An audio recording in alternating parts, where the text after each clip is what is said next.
Money and power are often the precursors for most successful companies, and even startups coming from humble beginnings find their way through competition and challenges thanks to these two factors that they leverage skillfully. However, that's not always the case. While some rags to riches stories perfectly blend appropriate leadership, ambitious business, and marketing strategies, others fall short by far, leaving behind a story to tell and an example to learn from. Such is the story of Reliance Communications, the business venture of Anil Ambani, once one of the world's wealthiest men in the world, who led the company down a rut into accumulating a colossal debt. In this video, we dive into Reliance Communications' climb to success, followed by its shocking decline. Keep watching as we explore how one of Ambani's brothers went on to become Asia's richest man, while the other went bankrupt. We at Business Chronicles tell extraordinary business stories. Please subscribe to our channel to help us make more videos.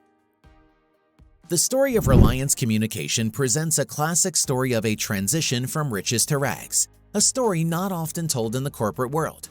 Son of the late business tycoon and entrepreneur Dhirubhai Ambani, Anil Ambani for once had all the resources and reasons for success. The downfall of the company is a result of multiple reasons, including the death of Dhirubhai Ambani. By the time of Dhirubhai Ambani's death, he had already built a successful business empire and left it to two successors, his son Mukesh Ambani, the older of the two, who was an introverted yet talented businessman, who went on to chair Reliance Industries Limited.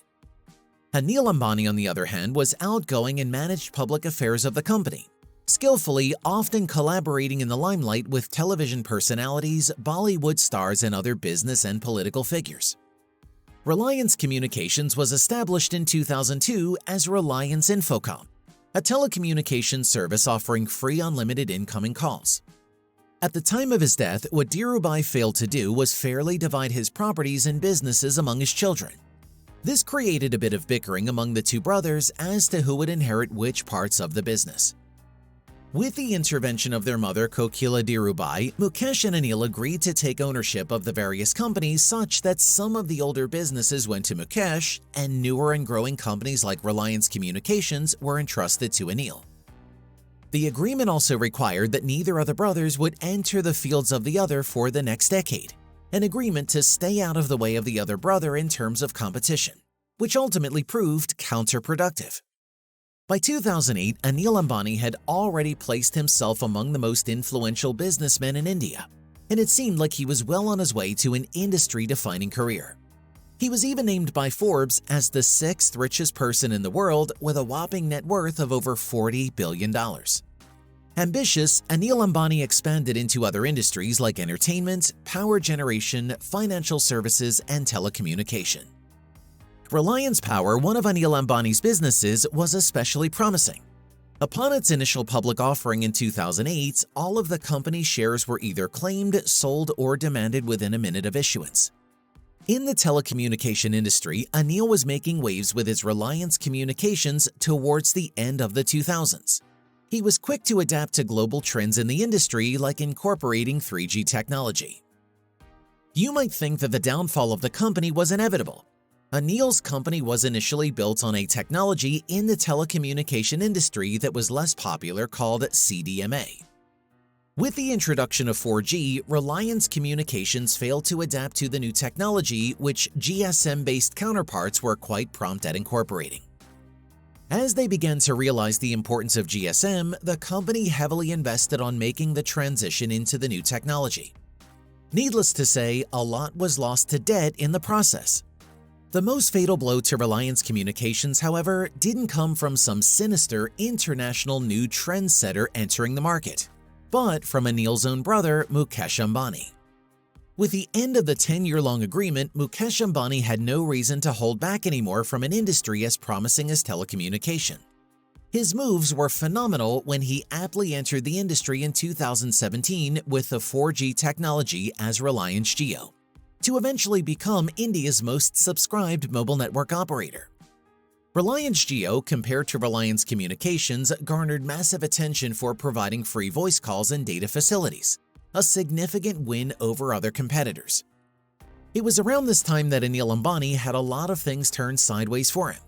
He was part of scandals like the Swan Telecom 2G scandal, Anil not only risked imprisonment, but also his brother's wealth as a result of these scandals and never-ending debts. Anil Ambani's craze for Bollywood also led to his gradual decline.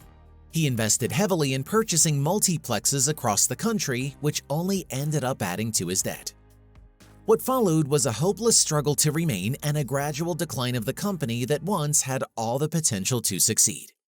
Plagued by staunch competition from companies like Jio and with struggles of insolvency, Reliance Communications filed for bankruptcy in the beginning of 2019.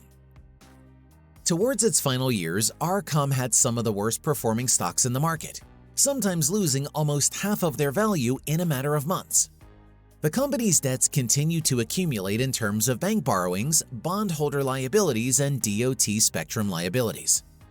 In the lead-up to its untimely end, UV Asset Reconstruction Company in India, a popular securitization and reconstruction firm, offered to acquire Reliance Communications assets, which the National Company Law Tribunal proposed as a plan to mitigate the insolvency. Things continued to look bad for the years that followed, slowly but surely eating up what was left of the company's wealth, leaving behind a debt of around $7 billion. Anil Ambani eventually resigned from and wrote off most of his companies, including Reliance Power. From his roles in the political arena, he didn't find much success either. In 2020, speaking of his debt, Anil said to the London court, "My net worth is zero after taking into account my liabilities.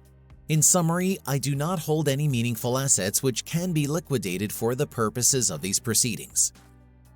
Accumulating debt is easily one of the biggest challenges faced by corporate firms and governments of countries alike.